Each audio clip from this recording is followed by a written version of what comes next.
Verte un poco mejor, te juro que parecía que estabas por la labor.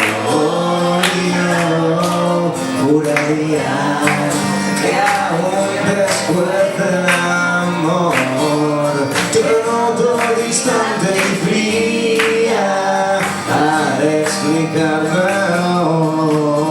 Y yo solo pretendía ponernos a prueba los dos. A simple vista sentía que era perfecto y no, por lo visto era yo. Y no, por lo visto era yo.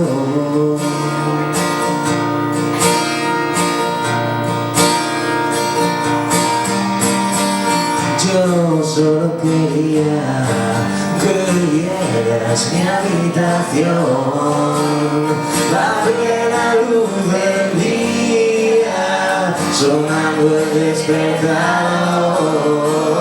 Y ahora te pediría que machacando el poco amor propio que me ha quedado, que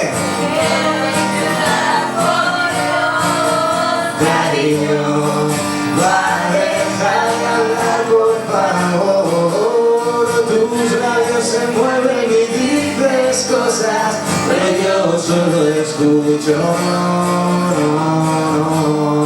Lo siento, pero ahora no. Y no. Lo siento, pero ahora no.